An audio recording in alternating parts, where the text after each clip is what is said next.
Could WWE be planning some surprises for the Royal Rumble match? We'll give our thoughts on that. Plus, with Sasha Banks being out 6 to 8 weeks, we will tell you how we think they need to book the women's division heading into WrestleMania. And Dave Meltzer is reporting there is a potential title switch for Raw and SmackDown. And Will and Brandon will tell you why that is one of the dumbest possible decisions WWE can make. This is your Raw review right here on the Fourth Wall Wrestling Podcast. Let's go. Welcome, everybody, to the Fourth Wall Wrestling Podcast. I'm Will. I'm here with Brandon. Brandon, how's it going?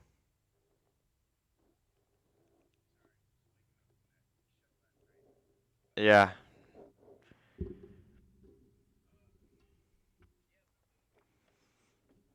Good. So, we're going to start with something good. Battle of the Belts was Saturday night. We were in attendance for that. It was a good show, and it was a good atmosphere. That was our second AEW show. And just the live experience is so great. We met a lot of cool people. John, Charlie, Ryan, they're all really cool people.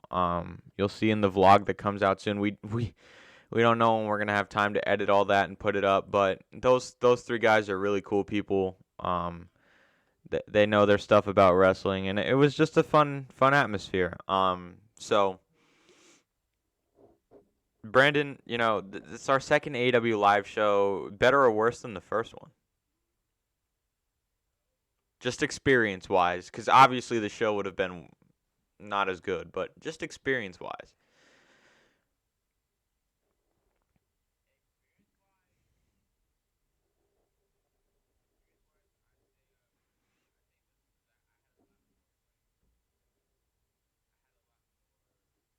Knowledge of the product?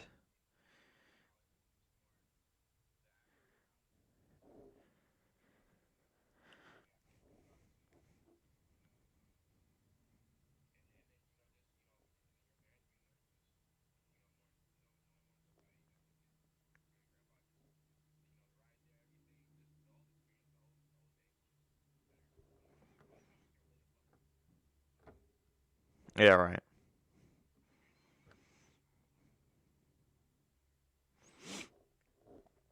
Yeah, and it's not even on the quality of the show, because I see a lot of people bashing Battle of the Belts, but really, if you watched the entire hour in the arena, it was actually a lot better than the way it came off on TV. That Dustin and Sammy match was incredible. A lot of those spots in that match were just great. The other two matches weren't, I don't want to call them incredible, but they were good quality TV matches. I don't know why people, here's the thing nowadays. Everybody expects everything AEW does to be a hit. And if it's not a 10 out of 10 all-out full gear level hit, it's a failure. Yet I can watch what I watched last night, and people will try to find the good in it. Make that make sense for me. It never will. So, all things considered, and I'm not a big fan of that all things considered statement, or that take it at face value statement. I'm not a big fan of that, but I think Battle of the Belts is a show that warrants the take it at face value. For what it was a very good show.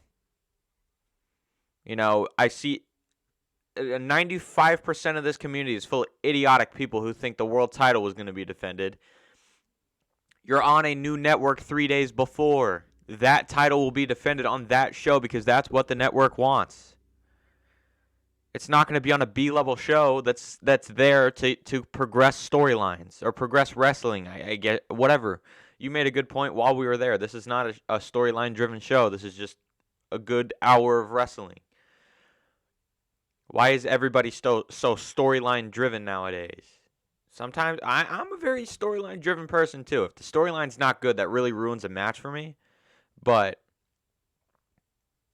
I don't understand why people are complaining about a good show. It was a good show if you take into account the wrestling on it. So I don't want to hear people complain.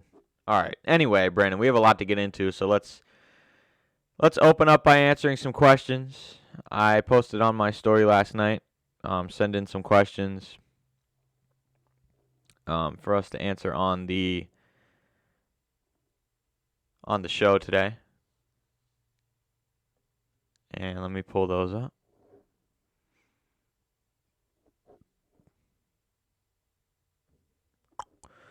There we go. All right, Brandon, question 1.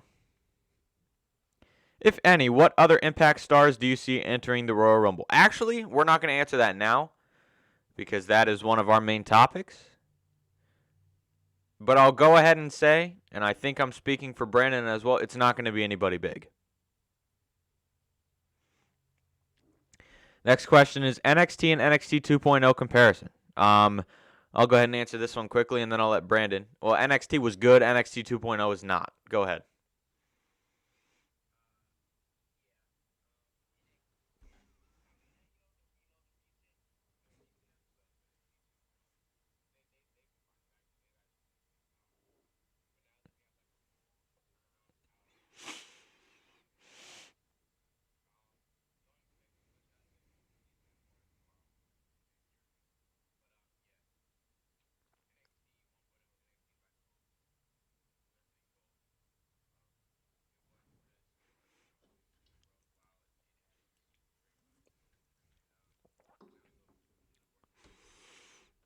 Yep.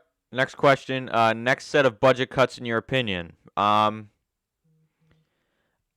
don't think I'm in a place to answer this because we don't know how sporadic they are, but I'd guess the next one is coming after the Rumble. So yeah, I'm not going to answer this one because I truthfully don't know. I'd assume Nikki Trash and a couple of the other like Drew Gulak and all the lower mid card guys, maybe some NXT people. But I'm not going to answer with a whole group of names, but I think the two that will be on it is Nikki Trash and Drew Gulak.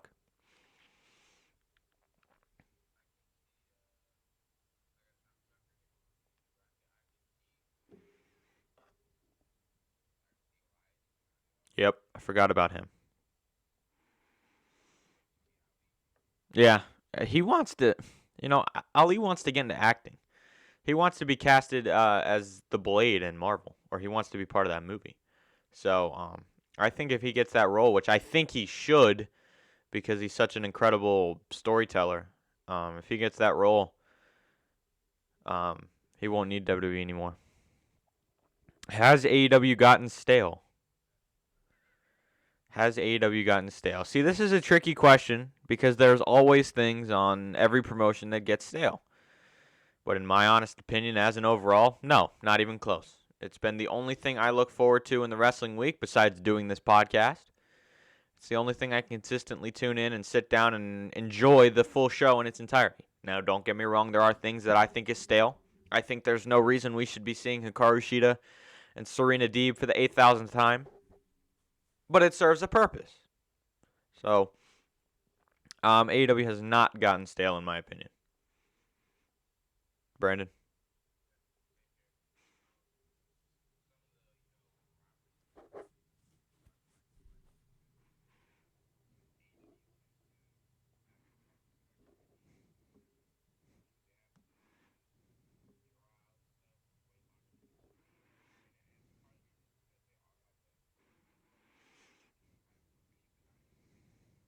Yeah,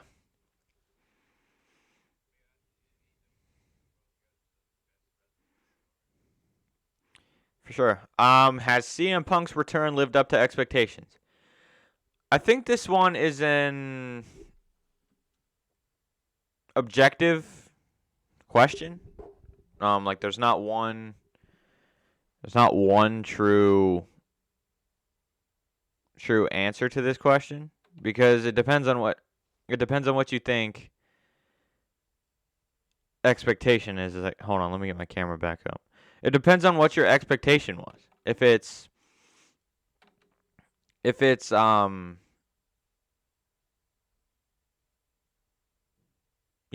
world title, gold, things like that, then no, it hasn't. But if it's, just having good matches and putting guys over, Yeah, it has because CM Punk has been very good. So it really depends on what your expectation is. But for mine, just coming in and being good on the show every week, carrying on good feuds and things like that, yeah, he has.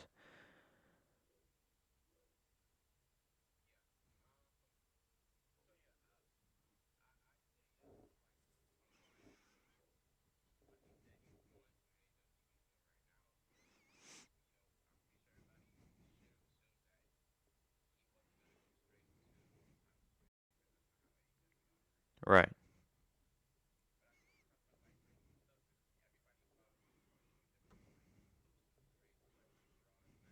right,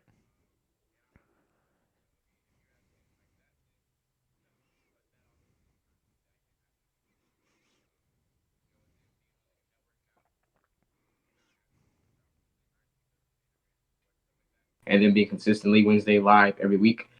hmm And Punk being on the show, and then and then the possibility of all the superstars to come to AW this year, then we can start seeing the ratings increase and stuff like that.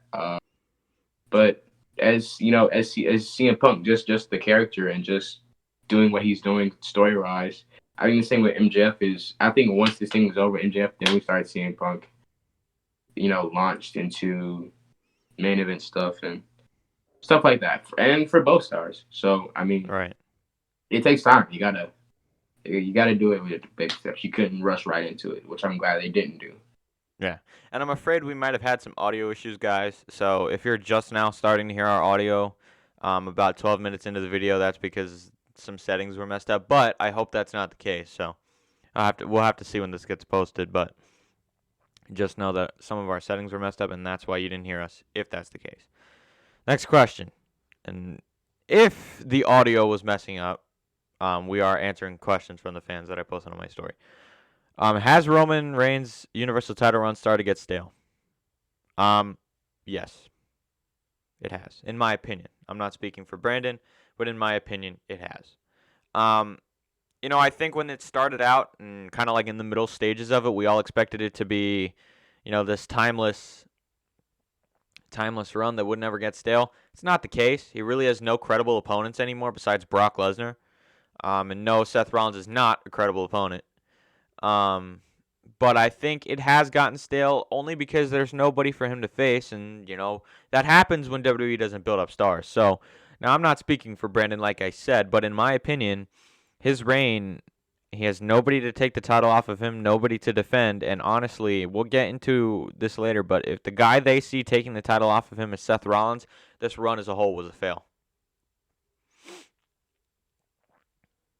Um, yeah.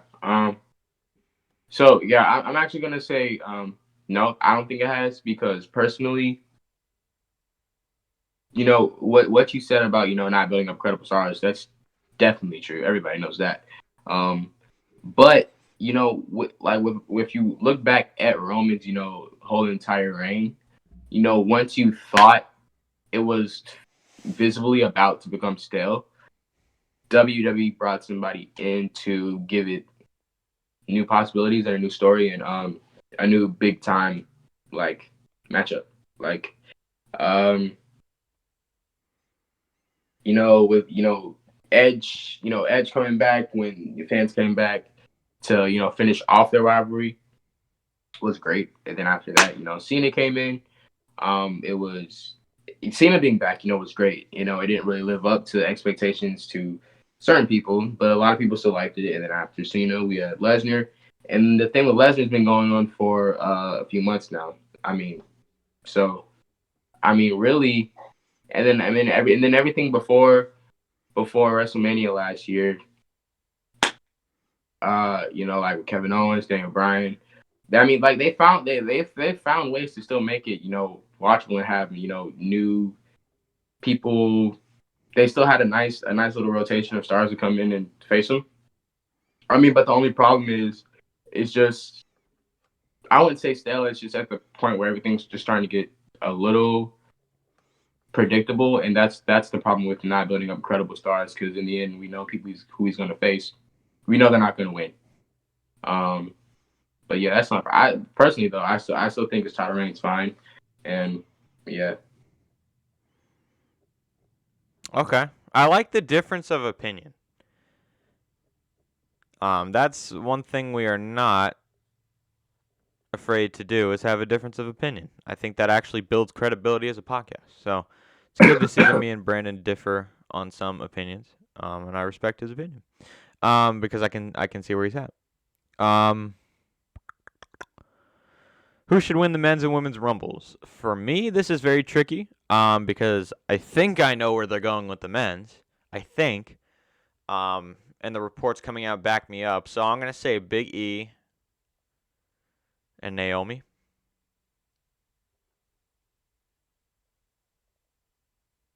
Um, the men is way easier for me than the women. That's the other way around for me. Yeah, the men's way easier for me than women. With the men, I can see Big E winning, but I'm still gonna go with Styles. I think Styles is gonna win, and with the women, see the thing about it is they always find a way to give you reason for a superstar each, like multiple women superstars who can possibly like win. Well, that's what they're doing this year because Naomi could win because of stuff we saw on TV. Bianca could win because of how they're, mentioning her situation and get revenge on Becky, and with her, and then with them losing the match, which we're gonna get into later. Um, I'm not gonna say so much Liv. I mean, Liv could just to get Liv's one not more winning final the match Royal with Rumble. Becky or Mania. And then with the Bailey possible return thing too, Bailey could win too. So I mean, there's like multiple options you can go with for women. So that's why I don't know. But all those women I just mentioned, I mean, those are my picks. I don't have just like one strong one. I think after what we saw Friday night with the whole Sonya and um Naomi and Charlotte thing, I think they're gonna have. Okay, and then I mean, I don't think they're going to, but it's just still a possibility if they just want to do the whole full brand split in unification thing. Which Charlotte could win too, since I now don't that think she's. they're doing anymore. I don't think they're gonna do it, but I'm just gonna put her in as a dark horse because you never know, and they could do it. So What yeah, about Alexa Bliss? I'm not even gonna lie to you. After them showing what Charlotte did to the stupid doll, maybe they have Bliss win it and have her get revenge at Mania and have her win the championship. So I'll take her actually, over Charlotte though. Bliss could too. I'm not even gonna lie to you. There's so many Yeah, options, running through all the options now, I feel like I agree with you now. and they all have good reasoning Well, to an I extent. wouldn't call it good reasoning, but they've been booked on TV to have a reason. It may not be Yeah, good, but there is a reason. yeah. Should It's all Anna stuff. Jay should Anna Jay ditch Ty Conti? The person who asked this wanted us to say yes. I'm gonna say no. Right now they're stronger as a tag team. Right now neither of them are involved in anything huge in the main event with Britt Baker. So, and they're so young that they won't be for a minute. So I'm gonna say no. I think it's better if they just stay together, get on TV as a tag team, and then when the day comes, maybe Anna Jay can turn heel on Ty Conti, or the other way around. But as of right now, I don't think they're better off separate. And we saw that with Ty Conti when she was alone. Really she got a title shot, but really what did she do besides that? So Brandon, what do you Um, think? yeah. I don't know why they asked this. Like her being with Ty is a bad thing, or like Ty is holding her back because Ty's bad. Ty's good, and Anna's good too. Yeah. I mean, them splitting them up. I mean, wouldn't really have. They wouldn't do anything. I mean, True. them being together kept them on TV. With Bunny and Penelope Ford. But I mean, even though that was drawn out, it ended up in a fire street fight match. One That they actually right now my women's match of the year. yeah, that match was fire. So I mean, them being together, if they keep getting opportunities like that when it gets them bigger to when they finally do lead to a breakup, then they could be Mm-hmm. two big stars on their own and actually have stuff to do. Right. So as of now, we're both in agreement that they're better off together. Yeah. Thoughts on the new booking format, lose, lose, win. This comes from Adam, actually. We got into a discussion last night about what they're doing with Doudrop. I get it. Doudrop is the only logical winner of that because she hasn't been, Bianca's winning the Rumble, and we'll talk about or not winning the Rumble, but that's the Mania match with Becky and Liv's done. So I get that Doudrop is the only logical winner in this, but why is she even in this match in the first place? What has she done? She's lost 3 times to Bianca Belair, and now she's all of a sudden the number 1 contender. This lose-lose, I don't care what format it is. Win, lose, lose, lose, win. Win, lose, lose, win. I don't care. It has to make sense. And lose, win. Or take 3 straight L's and then somehow get added to a match for doing virtually nothing. It doesn't work with me. So I don't care what format it is, but it sucks. And I don't care if it's the new thing or not, or if that's the way it is nowadays. I don't care. If it sucks, I'm going to call it out. And the lose, win format that Adam brings up sucks. Doudrop is a perfect example. Yeah, it really does suck. That's why I'm glad AEW does the ranking things, because that makes sense. Because why do you deserve to get any shot at anything if you keep losing? The more you lose, the more down the ladder you go. So I don't know, but also shows how the women's division in WWE is atrocious, and the brand split needs to end. Because once you get to a point where you just start doing stuff and it doesn't make sense. Yep. And the final question we are going to discuss today is a question about NXT. If you had to choose a current NXT superstar to succeed on the main roster, who would it be? That's a tough one to answer because there's a few. But if I had to say one, Pete Dunne.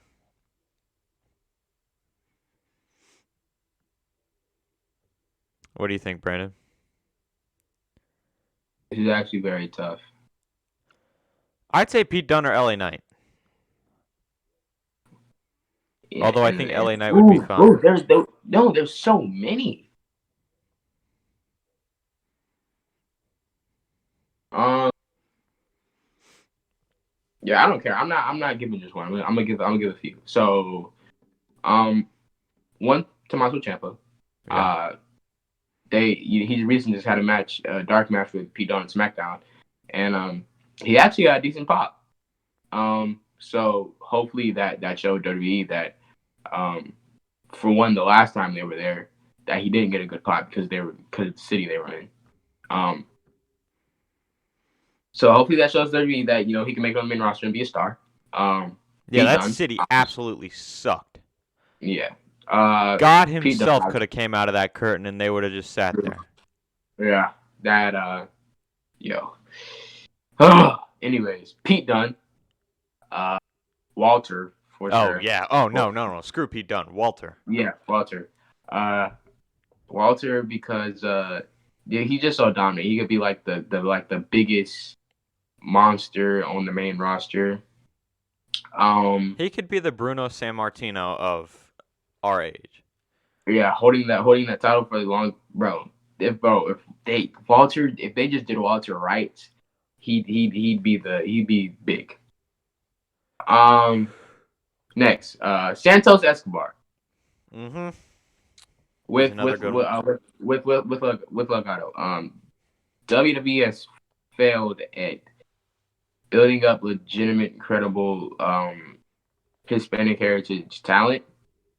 They've only succeeded with Rey Mysterio and then Eddie Guerrero, RIP, but nobody really since. They had it with Andrade, they have it with Angel Garza, who they put in a tag team with Humberto, which is good if they cared about tag team wrestling more. And Santos Escobar, he's great in the ring. He's perfect. He could be like one of the top heels in your company if you let him. And then same thing with going back to Tommaso Ciampa because he's vice versa. If you ask me who I really think like the best heel of our day was Tommaso Ciampa. Nobody got heat and like legitimate hate like Tommaso Ciampa did when he had that thing going on with Johnny Gargano. Because he would just walk out with no music, and the arena would just boo the ever living mess out of him. It was great. So Yeah. Tommaso Ciampa, because he can do anything. And then lastly, LA Knight, obviously, because he's just a good talker. He had that commercial, you know, at Ric Flair that obviously don't show anymore because it's Ric Flair. But yeah, LA Knight, because of his talk, his skill, yeah, all of them. They would have to, I can't just pick one because there's too many good ones. So yeah. Right. All right, so that's all the questions we have. So now we'll get into the news. We're going to start with a topic that I've had a lot of opinions on. It's the article reads, WWE could be planning a surprise, or they're open to working with other companies to plan a surprise in the Royal Rumble. Look.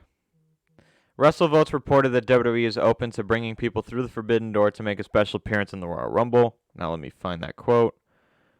And then we can discuss it. Let's see. WrestleVotes says, and I quote, had more than one source this weekend without me directly asking state they believe WWE will try for an unexpected Forbidden Door entrance for the Men's Royal Rumble. Personally, I'm skeptical it happens, but I can confirm WWE is at least open to the idea, which is exciting enough. Close quote.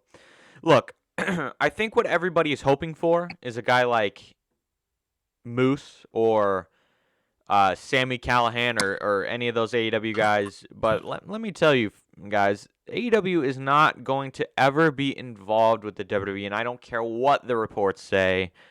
John Laurinaitis is not a business mastermind. He's not convincing Tony Khan to let them be on their television shows. And honestly, I'd probably have a heart attack and die of a stroke at the same time if any AEW people showed up on WWE television. It's just not happening. I don't know how to stress that enough. It will never happen. WWE is too close-minded. From what I've heard, they don't really want AEW talent, but if it has to be done, they're open to it. Well, and on the flip side, Tony Khan's not going to want to do it. So that will never happen. You can throw your ideas about AEW out of the window. And on the second part of this, WWE is not going to be able to pull a guy like Moose or a guy like, Sami Callihan or any of those guys because this is not how they operate. And hearing that they're open to it doesn't mean anything because they're open to a lot of things. They're open to booking good television, but they don't.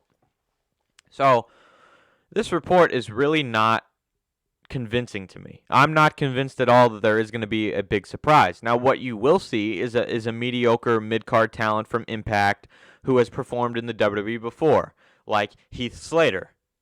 He was on TV after he got released. You'll see Heath Slater maybe. You'll see Matt Cardona as Zack Ryder. Woo, woo, woo. You can see guys like that. Who else, Brandon? Who was on Impact TV that was released or left WWE? Rhino's there? Yeah, you can see Rhino. You can see Rich Swann. You can see Eric Young. I don't see Eric Young. Yeah, probably not Eric Young, but just Rich mention Swann. names. But I don't know why people are getting their hopes up. Moose is not going to be at the Rumble. Sami Callihan is not going to be at the Rumble. You're not going to see anybody from AEW at the Rumble. You're not going to see Kazuchika Okada at the Rumble. You're not going to see Kenny Omega or the Young Bucks or Adam Cole or Bryan Danielson or Tony Khan himself. You're going to get Matt Cardona and Heath Slater. That's what you're getting. People need to stop getting their hopes up. It's pointless. We know how this goes. They get their hopes up and they get disappointed by WWE, and then they complain and complain and complain. Why do you get your hopes up over something you know is not going to happen? Why are you giving yourself false hope? And why does WrestleVotes need to be your gospel? They're a good source. I like WrestleVotes. They're usually spot on with a lot of stuff they do. But why are you treating them like gospel? All they're talking about is their source, who's not anywhere near Vince McMahon. So, don't get your hopes up and you won't get your heart broken. That's all I have to say. For 7 years, we got our hopes up about CM Punk, and every time we thought he was coming, we got our hearts broken. And then one day it happened. Give it time. Brandon, give me your thoughts. What do you think about this report? Yeah. So, and if Moose, Sami Callihan, all those big stars in Impact were to make an appearance in the Rumble card is a pretty star-studded stacked show, and there's gonna be a lot of casuals tuning in. Probably a few at the show because you got Roman versus Seth Rollins, you got Bobby versus Brock, you got stuff like that. So Miz and Edge are both on the show. Yeah, stuff like that. So when you talk about these people making appearances at the Rumble and how big of the Rumble crowd is, what kind of reaction are they gonna get? They're not gonna get a big realize. Yeah, I don't think people realize that not everybody is a diehard pro wrestling fan. At least in the WWE crowd. Yeah, WWE, they have a lot of weirdos in their crowd who legit, it will shock you. Like, it will legitimately shock. Like, I showed Will this girl on TikTok who was ranting about WWE's matches of the year. I'm not even gonna get into it, but she was a perfect example. She was an absolute like. You look at the word mental illness, or you look up mental illness on the internet, and there is a big picture of her face right on, the Google search. So and the sad thing is she's not the only one, because there are legitimate people watching every week, people in that crowd who know absolutely nothing out of Raw and SmackDown. And that's the truth. So the Impact thing would not be, if it were to happen, wouldn't be as big of a moment as people think. No. Legitimately the only last person who came from the Indies who got the biggest pop AJ Styles was AJ Styles, because everybody knew who he is. Everybody knew AJ Styles because of how great a wrestler he was. And all the different amount of companies that he went to. Not everybody in Impact has literally been around the world like AJ Styles was. He made a name for himself, and it took him years to get there. So, right. So yeah, I wouldn't get your hopes up. And bro, don't even get me started on the AEW stuff. Like, don't get started on that. Use your common sense, man. Now we know Tony Khan is a nice guy, and he's spoken with WWE about using the stars in his company, like, who are ex-WWE stars, for documentaries, or letting Chris Jericho go on the show, because it's Chris Jericho. So TK is not going to be a pain in the butt about it, because he just knows Chris Jericho has a lot of history with WWE. So we let him go to do the sit down with Stone Cold. Ended up being good, and they even let him talk about AEW, which is fine. And but I don't think AEW and WWE aren't at a relationship where they can just use them stars to get in the ring and do stuff. You say, oh, well, Tony Khan let stars go wrestle for ROH, because it had a big meaning, and they have a better working relationship than Tony Khan and Vince McMahon. Tony Khan and Vince McMahon, they're not, and I doubt, and Tony Khan probably didn't even talk to Vince McMahon. He probably talked to one of Vince McMahon's, people. If he did talk to Vince McMahon, that's fine, probably just a quick conversation, but to actually be used in the ring, I doubt it would happen. And if Vince did ask Tony, to use some of the stars in there, the only star from AEW that actually would probably participate in the Rumble would only be Bryan, because Bryan actually left on a good note with WWE, and maybe Jericho, but none of it's gonna happen. So yeah, stop getting your hopes up. Right, and people are so quick to, And if we're wrong, yeah. we will come on here and say, kudos to you guys. We were dead wrong, and we were shocked. Right. And I'm not afraid to do that. That just Nope. comes with, sometimes your thought was wrong, and there's no shame in being wrong. However, I truthfully don't think I'm wrong on this. So I think people just need to chill out, and just let things happen. Why did you need to get your hopes up over something that's most likely not going to happen? So I don't know. I'm trying to find the article for the next report, but I think I lost it. But Brandon, who do you think that the surprise is going to be?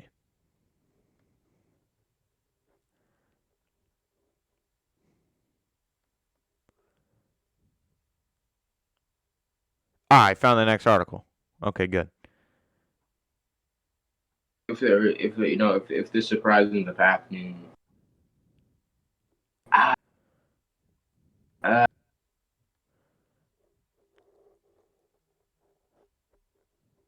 yeah, I could see like a Matt Cardona, Heath Slater. I don't think it's anybody that huge. I mean, if they want to do moves, fine. Yeah. But Yeah. I don't. It's whatever. Right. It's a one-off anyway.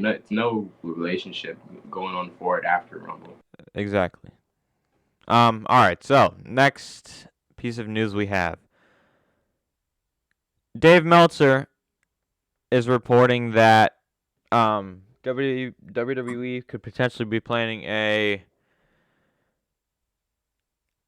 brand, like, title switch for the brands. I'm trying to find the full quote. Hold on. So, Brandon, initially, what the report says is that Dave Meltzer thinks that with the original news of, Seth Rollins winning the WWE title at day one, which is what was supposed to happen, Dave Meltzer thinks that they're going to do that at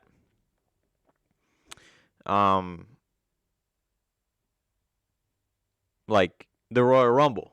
How they think Seth and Brock are going to win, and then they do like Seth on Raw as the Universal Champion and Roman or Brock on SmackDown as the WWE Champion. I think this report is absolutely mind-boggling, mind-numbingly stupid.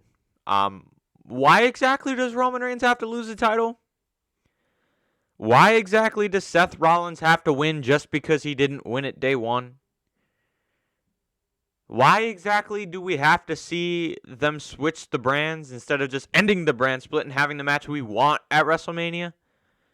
And I'll tell you one thing, Brandon. It may sound like a stupid report, and I think it is. But after last night, I'll tell you one thing. I think that report might be correct. WWE seldom throws things out on TV like Seth Rollins and Big E having that interaction in the ring, where Big E said he's going to win the Rumble, and if Seth Rollins wins, they don't do that a lot. And when they do, it usually happens. So that segment right there, and we'll talk about it when we get into the review, but that segment right there really showed their cards a little bit. And I think that would be a stupid decision. I don't think Seth Rollins and Big E is a Mania match we want to see. I personally don't want to see it. Now, I want to see the match, but not on WrestleMania. I want to see Brock Lesnar versus Roman Reigns and unify the titles, or do title versus title, winner takes all. I don't care about Big E and Seth Rollins at WrestleMania. I don't care about the title switching brands. So, Brandon, I know how you feel on this, but tell everybody else, what are your thoughts on this report by Dave Meltzer? I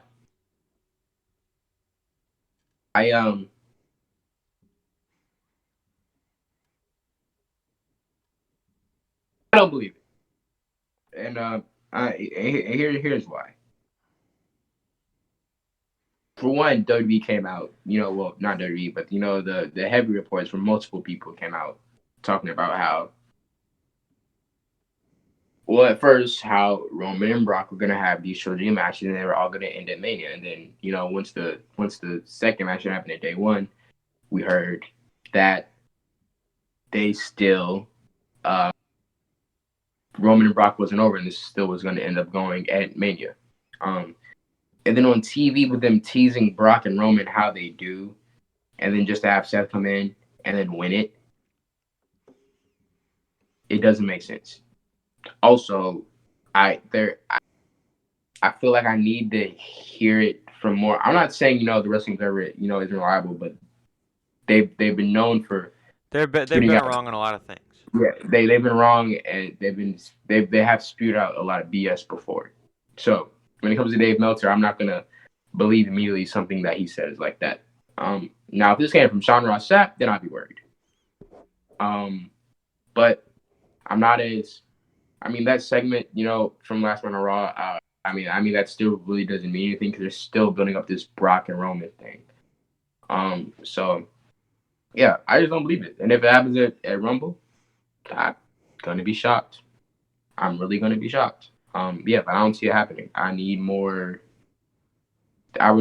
input from different, sources around the IWC and more, I don't know, more physical evidence on TV because WWE isn't that, and that's like a big takeaway from money too. If you give me Brock and Roman title for title, I'm paying money to see that. Yeah, but then taking the title aspect away, just having Seth and Big E, and then probably just Roman and Brock just for the WWE Championship, not as much meaning anymore at all. And It's very predictable because Brock isn't staying around. It's gonna go to Roman. Then Roman's gonna be WWE champion, but then it won't mean as much anymore because his character at that point is over because he's suffered a loss. Like all of that, yeah, it's just gonna be ruined, and it's not gonna be good. So yeah, I don't believe it. I don't think that's the case whatsoever. Yeah, man, I sure hope so. But last night it was just that situation that kind of made me believe that could be true. But I think overall you are correct. I don't necessarily see them going to it, but in the back of my mind, I could see it happening, which is a scary possibility. But we'll have to see. I'm looking forward to both matches, but if you have that end goal, then I really don't care. Big blow for the women's division. Sasha Banks is out 6 to 8 weeks with an ankle injury. Banks was injured at a house show on January 2nd in a match with Charlotte Flair. Originally, we had no details of the injury coming out, but it was reported on, I believe, was it Sunday afternoon, that she had suffered an ankle injury and she will be out for about 6 to 8 weeks. So, and it also is being reported that they're booking around her not being there. So, Brandon, before this injury, I would have told you I think Sasha Banks could win the Rumble after this injury. I feel like they're scrambling to find somebody that they wanted to carry in a WrestleMania season. Here's the thing. Sasha Banks is a big blow because she is the best women's wrestler in the world, in my opinion. Not having her is not like AEW losing one of their top women's stars. They don't have the ability to just fire somebody up into that main event scene. So WWE is going to have to really think hard and long about what they want to do on SmackDown because there's not really much of anybody else. Besides Sasha Banks, who is there on SmackDown? Charlotte Flair? Who else is there? There's Naomi. Do we really trust that they're going to handle her correctly? I mean, if she wins the Rumble, I could see them doing that, but really, they're going to have to think long and hard about what they want to do because going into WrestleMania season, we're going to need something that we care about, and I think they're going to struggle with giving us that because, like I said, Sasha Banks is a big piece in that women's division. So, Brandon, give me your thoughts on this. I just want to say best of luck to Sasha Banks. Hopefully she gets better soon. But for now, Brandon, how do you think they go around not having her? I don't I mean, it doesn't look good. Um, this is why you need to end the brand split. We cannot Yep. afford having two split women's divisions, and it's not even just with the women. It's with the men too. Anytime a big star gets hurt, there's never a backup plan. There's always a huge scramble. Like, oh my gosh, what are we gonna do? Um, and we're lucky that Brock happened to be just having this thing with Roman, and then he came back when he did to start this thing up. Because if he wasn't there, man, who knows what they would have done. But um, yeah, this is why the brand split has to end, because when you have two separate shows and your women's division as a whole already sucks, and you're already stuck at booking them, when you split them up and you only have like one or two stars to lead each on each show, and then a whole bunch of girls who end up getting released anyway because you're not using them, and they're in the back and catering. But Yep. then you have your two leading stars, right? You have your rookies who are in catering and who end up getting released, and then you have those veterans that were in the Divas division that you can't release because of why, because they've been with you for so long, but they suck and nobody cares about them either. It's not good. You need to bring them together, because then when Sasha leaves, you don't have to have as many ongoing women's things, situations on TV. You really only need two. You need the whatever's going around the women's championship, a Yep. side rivalry, and then you have those dumb tag team titles, which they need to get rid of also. But they won't. So maybe something with that. But when it comes to it, really just need whatever going around the women's title, and then maybe a side rivalry with that. But whatever the side rivalry is, it has to lead into the women's title, because that can lead into being the next challenger for that. See, you see how there's logic in everything. There's always everything. It goes together, but WWE doesn't think that way. This is why the brand split needs to end. Because you can't afford losing a star on your one show, because then you have to bring out a whole bunch of, and they're not nobodies to us because we know they're from NXT, but they're going to be nobodies to the casuals, and you haven't built them up in a credible way to do anything or be stars, Yep. especially in the season going around. It's WrestleMania season, so you need big stars like Sasha Banks. What I see them doing, with the Rumble coming up, we could see potentially some of these big women legends that are having returns. We could possibly see them actually staying now, and maybe having them writing them some into Mania to maybe have some with Sasha Banks or something like that. Right. But so the way I see it, I see a big women star coming in at Rumble, and then whoever that is, I could see them going to SmackDown and being there to fill the gap for Sasha to still have that big leader for the meantime while Sasha's gone, and then she's probably going to have that big matchup with whoever that is at WrestleMania. So that's what I see them doing. I don't see them just leaving the division over at SmackDown the way it is, with just Charlotte and Naomi and then all those people. I see like a legend or somebody big coming in filling Sasha's spot for the meantime. Right. Um.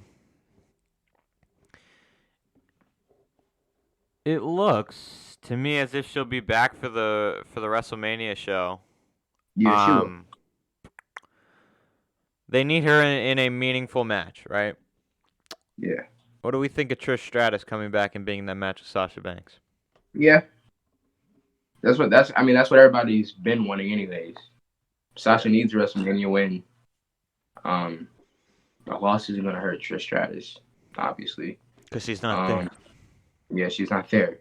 So, they can give us Sasha Banks versus Trish Stratus. Um, or if not Trish and the rumors about Paige returning is true, then maybe you can send Paige over to SmackDown and you could do Paige versus Sasha Banks, or maybe you could do Lita versus Sasha Banks, or yeah, that's really it. Yeah. That's it. They're not going to do Mickey James versus Sasha Banks for the Knockouts Women's Championship geeks. Yeah, I don't know why people are saying stuff like that. Man, I really like. There are actually people out there saying that Mickey James is going to defend the Impact Championship at WrestleMania. I don't know, man. It's confusing. But that's all we have for the news. 50 minutes into the show, and we're not even on the review yet. Brock Lesnar opens up Raw. Actually, before Brock Lesnar made his way to the ring, we see the Hurt Business in the back, and they try to warm up to Bobby Lashley, but Lashley says he works alone, and this was an interesting line. He said he works alone. I don't know, Bobby. Having MVP by your side really doesn't say you work alone, so I think he might be dropping MVP. And he tells him that they are no more, or as in the Hurt Business is no more. Back in the ring, rather. Paul introduces Brock, and Brock is very enthusiastic about being in Philadelphia. Bobby Lashley's music hits, and he walks to the ramp. MVP introduces Lashley in a similar way that Heyman would introduce Lesnar, and Lashley says it's an honor to finally be in the ring with Lesnar. He says it's an honor to share the spotlight with him, and he says from one freak athlete to another freak athlete, it's an honor to look him eye to eye and tell him that for 20 years Brock Lesnar has been ducking and running for him. Lesnar says, with all due respect, it's an honor to be in the ring with himself. He says he has to apologize for the last 20 years. He's been winning titles in this ring and others, so he's referencing UFC. So it falls on Lashley. He says he doesn't know who he is, or he didn't know who he was until he met him at day one. He says it's Bobby's fault he didn't climb the ladder, and he says if he did, he would have already beaten him. Brock says they dress fancy, and Bobby says at the Rumble when he beats him and starts his tour as a comedian, talking about, like, Lesnar as a comedian, they will be sitting front row at his shows. And typical Brock Lesnar comedic relief fashion, he says, knock, knock to Paul Heyman. Heyman says, who's there? Brock says, Bobby. And then Paul Heyman says, Bobby who? And then Brock Lesnar says, exactly. That was a good little line. Brock said, in my quote of the night, Brock says it's impossible to beat Brock Lesnar, and it's more impossible to beat Lesnar if you're a Brock Lesnar wannabe. He drops the mic, leaving MVP and Lashley in the ring. Alexander and Benjamin come out of nowhere and attack Lashley, but Bobby takes them both out. So, a good, entertaining, fun, open to Raw. I'm not exactly sure where they're going with this whole Hurt Business thing. There could be multiple directions that they go in. They have to be the most confusing faction in the history of wrestling. They were together, then they broke up, then they kind of got back together, and then they broke up again. And then you got Bobby saying he works alone. So I don't get where they're going with this. But Brandon, I am ready for this Royal Rumble match between Lesnar and Lashley. What do you think of this open to Raw? Yeah, the Brock and Bobby stuff was great. I love this new version of Brock Lesnar. Yeah, so that whole thing was great. Hurt Business, this whole Hurt Business thing, I really hate it because what is the point? Because what WWE? So this is what WWE did, and it's so easy to see. Last year, pandemic era, they had gold in the Hurt Business. They broke them up, ruined it, and they got backlash for it, even from Batista and a whole bunch of other stars who love the Hurt Business. Right. So they failed, and everybody shit on them for it.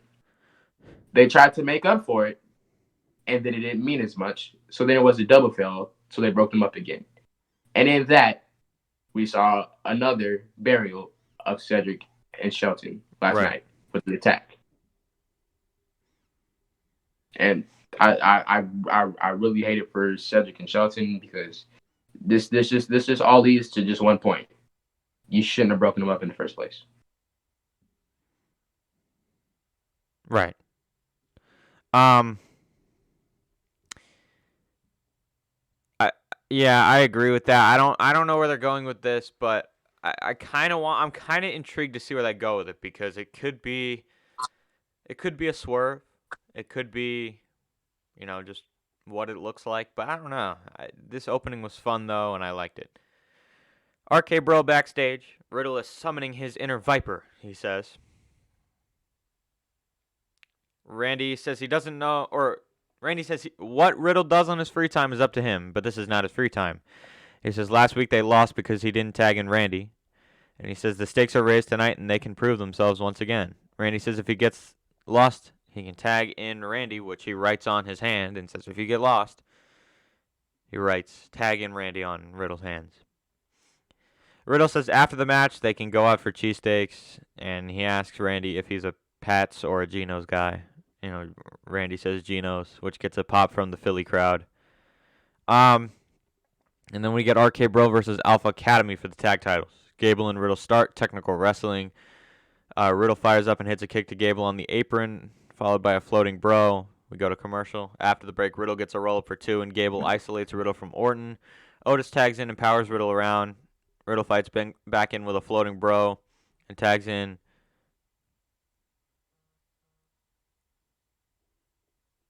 Orton as Gable tags in as well. He hits a snap body slam and goes on Gable and goes for the rope hung DDT. But Gable drops Randy's throat against the ropes and heads up top. Riddle crotches him and Orton crotches him and hits a superplex.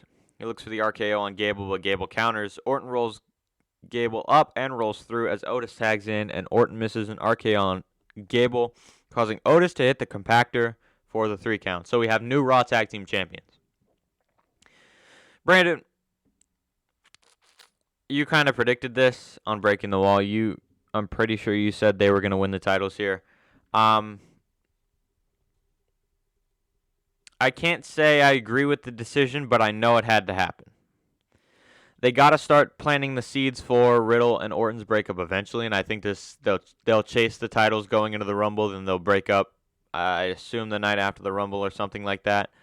This was a short little fun match, I guess you could say. It wasn't the best, but it wasn't terrible.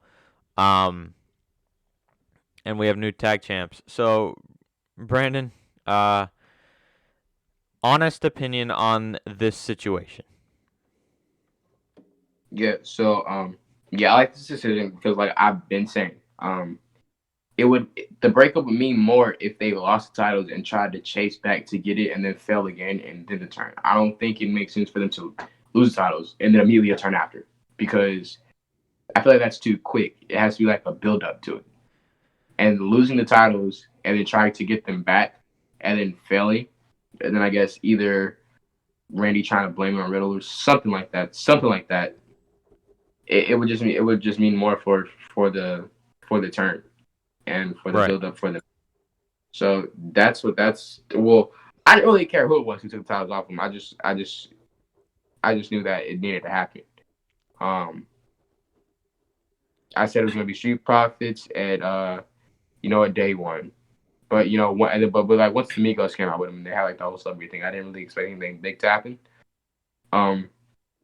And then this match got announced, and then I wasn't that sure because they lost to the Street Profits, but I still kind of knew that that's kind of the route that they were going to go because I feel like that made the most sense, and that's what they did.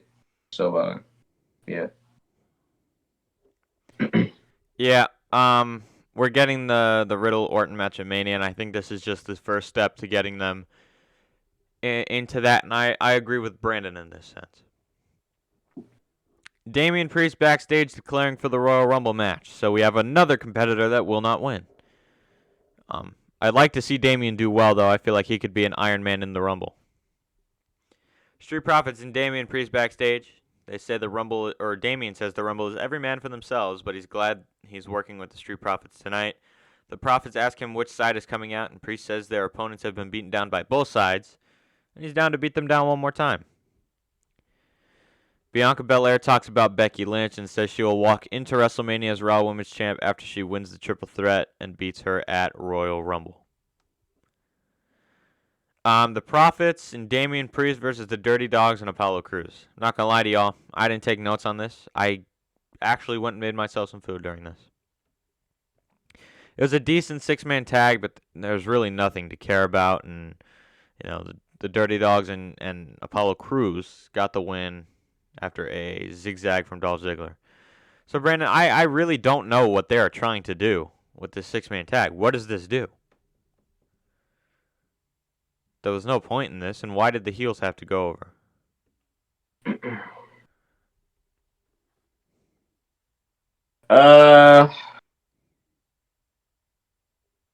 I do not know. And maybe they're just trying to, build up some teams for, to be like new challengers. And if if if a full entire unification of every division is going to happen at Mania, then what they're doing kind of sort of makes sense, because now they're trying to put the teams that they have on TV for like once, if that does happen, for like once it comes around, they could say, oh, we need to be in this match because we've had momentum, we've been on TV, we beat the Street Profits, or now the Street Profits say, oh, we beat you guys too, back and forth. And I don't know when Apollo Crews and Commander He's became a tag team, but okay. Yeah, that could happen. And then same thing with the SmackDown Superstars. So if they want to, if this all these two like a tag team title unification, then we could see a big tag type of match. But I think that's my fantasy booking thing going on. So, but to your question, I really don't know. Maybe they're just trying to build up new contenders for Alpha Academy, but I don't really know. Right. I can't tell you, really. I have no idea. But we'll have to see where it goes. Seth Rollins makes his way to the ring. He says he's in a great mood, and it's because the Royal Rumble is on the horizon. He says his excitement isn't because of Lashley and Lesnar or because of the Royal Rumble matches. He says the truth is he is excited for the Rumble because it's the night he becomes the new Universal Champion. I hope to God it's not. He says at the Rumble it'll be Visionary versus Tribal Chief. Head of the table versus, what did he say? Revolutionary. Yeah. And brother versus brother, Reigns versus Rollins. He says people may be asking how after he got screwed out of the WWE title. He says he didn't get an advocate or a special counsel. I actually thought that they were going to have this storyline turn into where Paul Heyman got Seth Rollins a match with Roman Reigns just to screw with Roman Reigns. I actually thought that was where that was going. He says he took matters into his own hands. He says there are 3 guarantees in life: death, taxes, and Seth Rollins beats Roman Reigns every single time. Yeah. Big E comes out to the ring. He says he's excited for Seth. Seth asks him, or like, they said something about the Philly Flyers mascot. The mediocre hockey team, mediocre mascot. Seth asks what the Flyers mascot is. I believe it's called Gritty. I'm not sure. I don't watch the Flyers. I watch the Islanders, a real hockey team. Yeah. It's Gritty. That's what they said. I watch a real hockey team, the New York Islanders.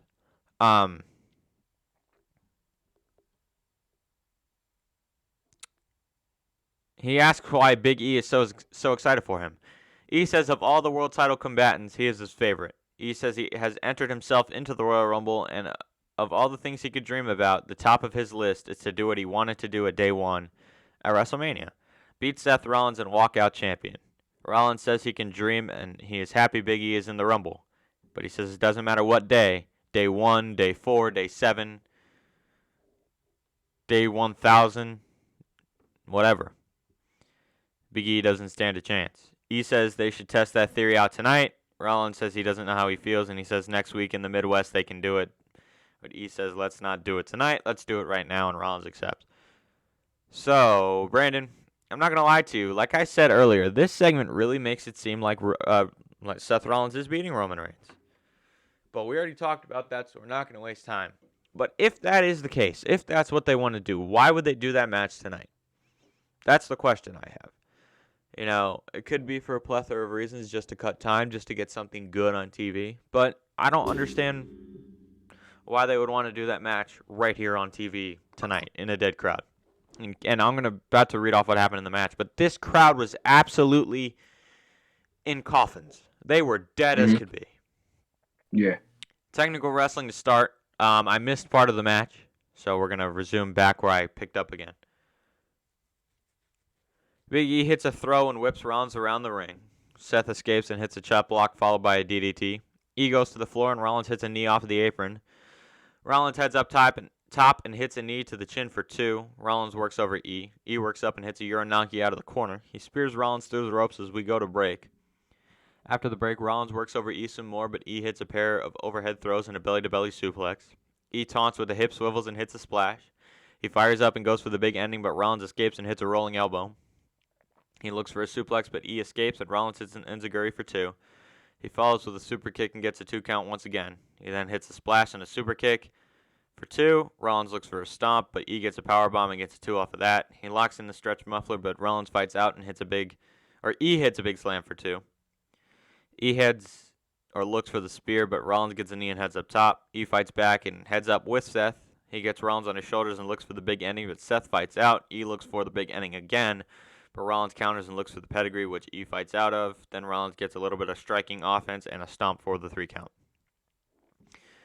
Decent little match. The crowd was absolutely gone. Not a single person in that crowd was alive during that match. And it sucks because that was actually not bad. That was one of the few decent things on the show.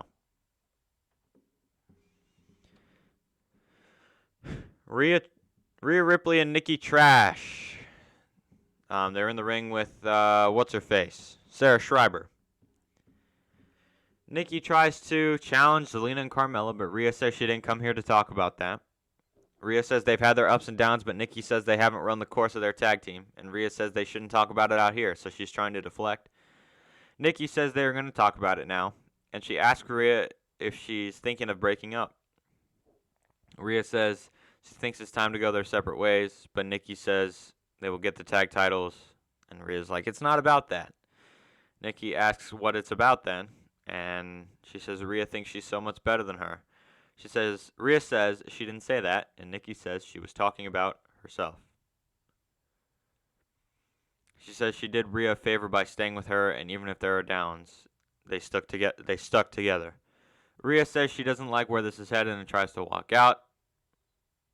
She says they need to say their goodbyes. She puts her hand out to shake. Nikki says she can't shake her hand until Rhea tells her she believes in her. Rhea says she had always believed in her, and she says she hopes they can still be friends with her, and she says she still believes in her. They hug, and Nikki attacks Rhea after that, like they're turning around, looking at the crowd. Crowd's cheering. Then Nikki attacks Rhea, and as she walks up the ramp, she says, almost superheroes don't need friends. Brendan, I'm not going to lie to you. I thought this would be the other way around. So now they broke up the one other tag team in the division beside the Royal Idiots is what I'm calling them, Zelina and Carmella. What did you think of this segment? This is actually the worst segment on the show, and it might have been the worst segment in the last year on Monday Night Raw.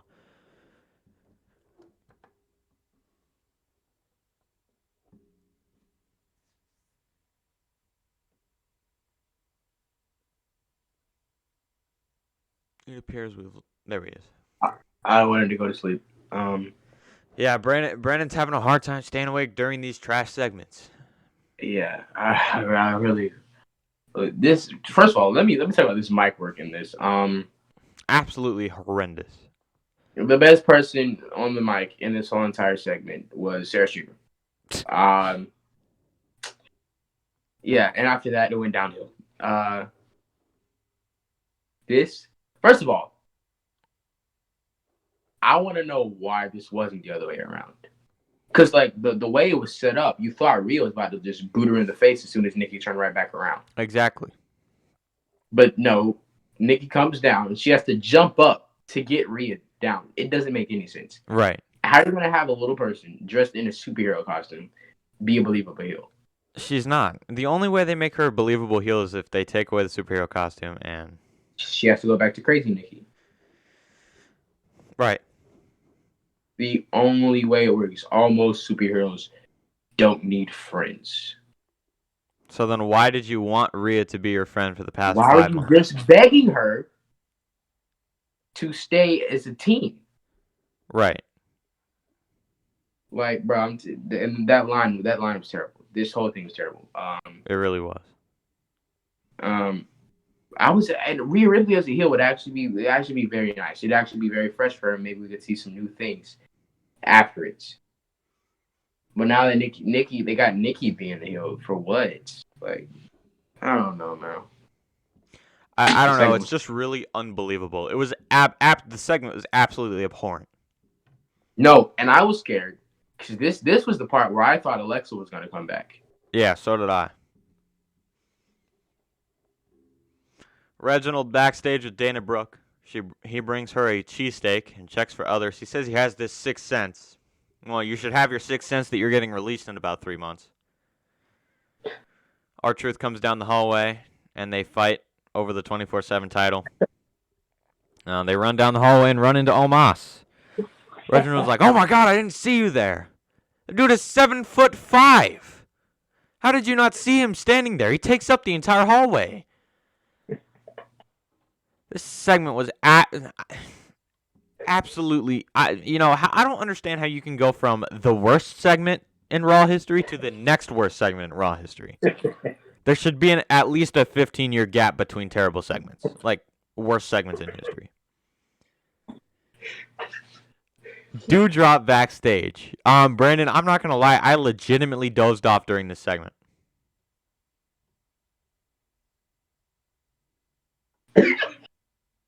So Yo, it's 3 back to back. Yes, there was about a 25-minute interval where you could have taken a nap and not missed anything. The show is absolute garbage. Omos versus a local talent. Omos destroys this guy with a vice slam in like a minute. Good. Brandon, imagine if this guy wins the Royal Rumble. Imagine if Omos wins the Royal Rumble. What would you do if Omos won the Royal Rumble?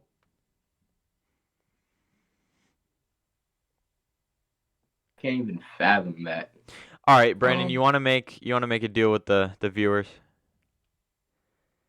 If Omos wins the Royal Rumble, we will never cover another WWE show. Yeah.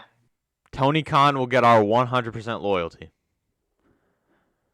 So if y'all want to see WWE, then y'all better hope Mr. Omos doesn't win the Rumble. But I doubt that happens. I bet they'll have like the 18 announced women for the Royal Rumble match come in and take him out. No. I got scared because like when they played the Rumble package again, I thought they were gonna announce more. Yeah, so did I. I was like, why are you doing this again? I was like, they are actually about to tell the whole 30.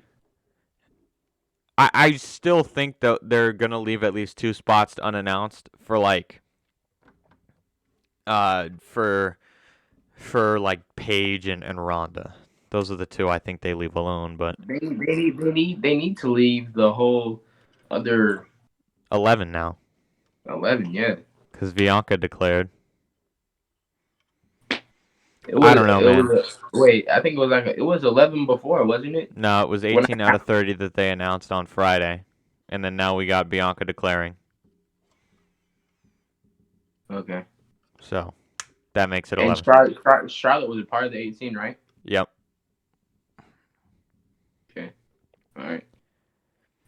Cutting Edge with Beth Phoenix. Edge says it's good to be in Philly. He welcomes everybody to the Cutting Edge and introduces Beth Phoenix. Edge says they've experienced a lot together, but at day 1 it was the first time they've interacted together in a ring. He says if it was the 70s, Beth would be in the Broad Street Bullies. He says just like the Flyers collected Stanley Cups, well, not recently, but they've collected 35 WWE championships. He says they are the only couple in the WWE Hall of Fame, and he shows a video of Beth Phoenix, like career highlights, I guess. Beth says the video showed a slight look at what she will do to Maurice. She says the verbal diarrhea coming from The Miz needs to stop, and at the Royal Rumble they will shut their mouths for good. The It couple comes out, and Miz says he stands with Ben Simmons, who took $33 million not to play in Philadelphia. He says they thought they would slander them, so he prepared a video for Maurice. He says he had him beat at day 1 until Edge manipulated Beth to beat him. What kind of man does that? As Brandon falls asleep once again from this cringy segment.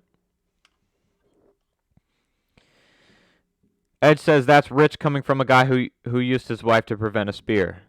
Miz shows the video of Maurice, and Miz asks the people if they realize how big of a star Maurice is and how lucky they are to be in her presence. Edge says Maurice is a former champ and busted her butt to prove people wrong. He says Beth can deadlift a Buick, and he would be as scared as Maurice is if he had to get in the same ring as her. Beth says the time for apologies is long gone. She says at the Rumble she will beat her down. Miz tells Maurice to tell Beth she would have wished she stayed home with her kids. And as Miz continues to ramble on and make claims about Maurice just walks off. Beth says if Maurice is too scared to show up and Edge doesn't get to him first, she will take pleasure in kicking his teeth in. Brandon, what is this, week 7 of this feud? And I still don't feel it. I'm not going to lie to you. I still don't feel it, and we're 7 weeks in, and this mixed tag has done nothing for me. We need Edge and AJ. Edge and somebody, bro. I need this to be over. Yeah, man. There's really not much to say. This segment was kind of cringy, and I don't really care about it. So I'm just ready for this to be over with, honestly, and we've been saying it, but the sooner the better. Austin Theory backstage. He says he has a chance to impress Mr. McMahon and remind him that AJ Styles... Hold on. He says he has a chance to impress Mr. McMahon, and he reminded Kevin Patrick that AJ Styles is a top decorated superstar. He says AJ is a future first ballot Hall of Famer, but he will beat him tonight, and Vince will have no choice but to invest in Austin Theory. Then we get AJ Styles versus Austin Theory. Styles hits a backbreaker, but Theory fights back. He hits a springboard stomp and gets a 2 count. Styles hits a dropkick, and Theory dumps Styles to the floor. Theory hits a rolling dropkick to send Styles off the apron, and Styles goes on offense, but Theory counters. Styles flips out of a suplex and hits a series of strikes, followed by a sliding forearm. Styles hits the suplex into a neckbreaker for 2. He looks for the Styles Clash, but Theory counters with a brainbuster and gets a 2 count. Styles goes for the phenomenal forearm, but Grayson Waller comes out of nowhere and attacks AJ Styles, causing a disqualification. Theory gets a picture with a beatdown Styles, but AJ fights back and Grayson Waller escapes. Brandon, we're getting this match tomorrow night on NXT. It looks to me as if they're trying to get Grayson Waller introduced to the U.S. audience. Or not to the U.S. audience, but like the main roster audience, I guess you could say. Do you think we're going to see Grayson Waller in the Royal Rumble and on Raw pretty soon? Sure. He's definitely going to be in the Rumble. He's definitely going to be in the Rumble, for sure. So it's a whole variety of other NXT stars. I think LA Knight's going to be in the Rumble. I definitely think Braun Breaker's going to be in the Rumble. This I don't know. This year might be like the most NXT-filled Rumble we've seen. But because of how involved they are with main roster management, unfortunately. Yeah. Right. But who wins that match tonight on NXT? Styles, bro. Yeah, he's got to.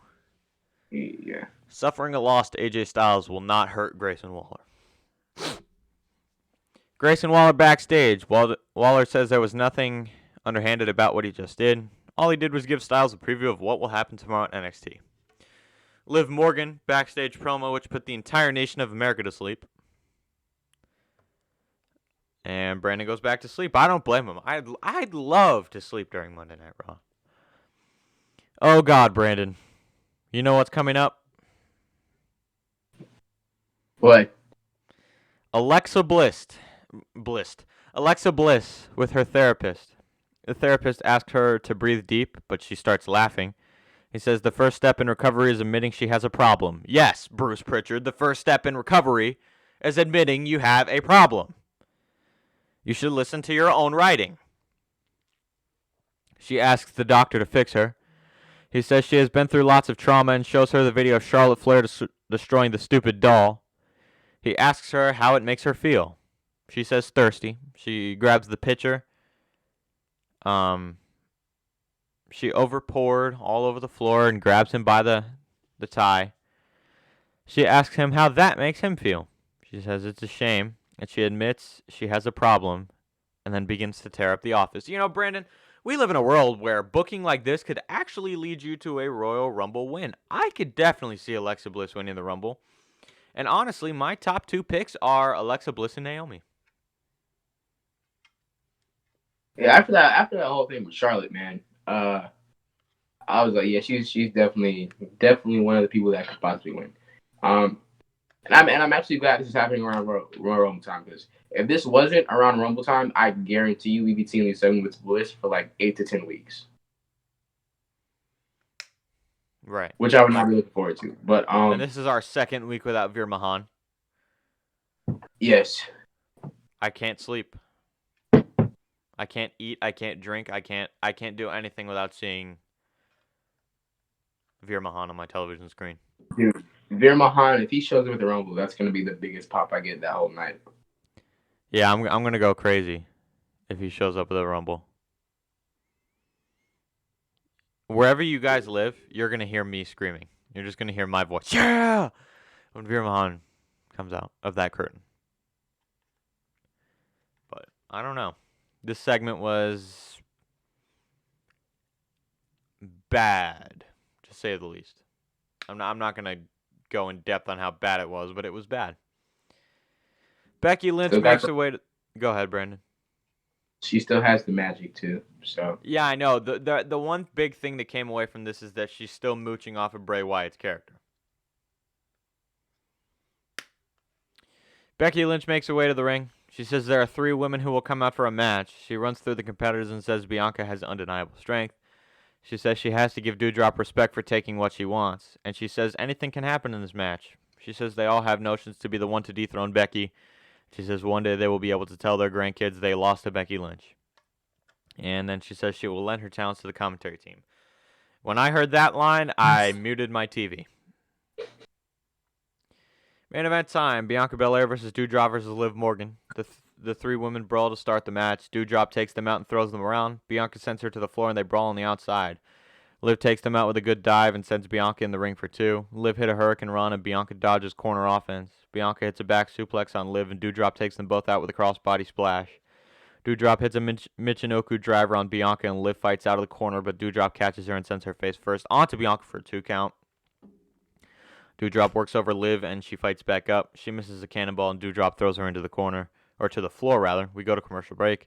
Out of the break, Doudrop fights off Bianca and heads up top. Liv hits a unique flipping offense Hurricane Rana on Bianca and gets a 2 count on Doudrop. Doudrop sends her flying into the corner. Bianca hits a spear on Doudrop. Liv locks in the Rings of Saturn on Bianca, but Bianca lifts her up and slams her down. She takes out Doudrop and sends Bianca flying into the turnbuckle. Bianca goes up top and Liv follows. Doudrop breaks it up and Doudrop hits a powerbomb for a 1 count, but Bianca hits a incredible 450 splash on the top. Bianca gets a 2 on both women and she fights both women off. Bianca hits a spine buster on Doudrop, followed by a glam slam on Liv, followed by a springboard moonsault on Doudrop. Bianca hits a KOD on Liv, and Becky breaks it up. The 2 brawl on the outside, and Becky sends her into the announcers. Doudrop hits a splash or a bonsai drop on Liv and gets the win. After the match, she goes for a handshake to Becky, but Becky slaps her, and Doudrop sends her to the floor to end the show. So, Brandon, there's 2 things I got from this main event. 1, Bianca Belair and Becky Lynch is your Mania match. They kind of confirmed that tonight. Whether Bianca wins the Rumble or doesn't or gets to it another way, it is immaterial. I don't think she needs the Rumble. They can get to it through the Elimination Chamber. Second thing is, I know Doudrop is not the best choice. I personally don't like her winning this match, and it has nothing to do with her wrestling. She's a great professional wrestler. It has nothing to do with her appearance. I don't tune into a wrestling show to look at how these women look. I look to see how they wrestle. Doudrop checks the wrestling box. It's the fact that she's been booked like garbage. But she is the only logical choice. I went back, looked at it, and this match nobody really cares about it. Anyway, nobody is going to care about this match because of the other matches on the card. So I can live with it. Brandon, give me your thoughts on this main event and Doudrop winning. Yeah, I'm still waiting on them to give her name back because the report came out that she's going to start going back by Piper Niven. I don't know when that's going to happen, but I mean, I hope it happens soon. But hopefully, they deliver a good match at Rumble. I mean, like I said, Piper, she's good, and Becky's good too. But I don't know really what the story is going to be in this. Yeah. That's the thing I'm struggling to figure out is why I should care. So, I don't know. We'll have to see where this goes. It's definitely not a match I'm looking forward to going in the Royal Rumble. But that's all we got for you guys. That was your Raw review from last night. Make sure to like and comment as well as answer the question of the day. Brandon, what do you think the question of the day today should be? Question of the day. Do we think Roman Reigns loses the title at Rumble? Yeah, what do you think of that Dave Meltzer report? Leave your thoughts in the comments below.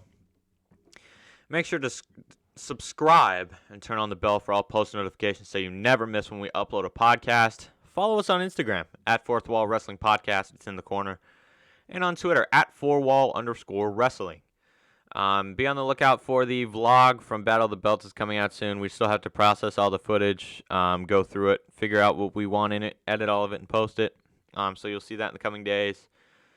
Hopefully sometime this week, maybe a Thursday or a Friday.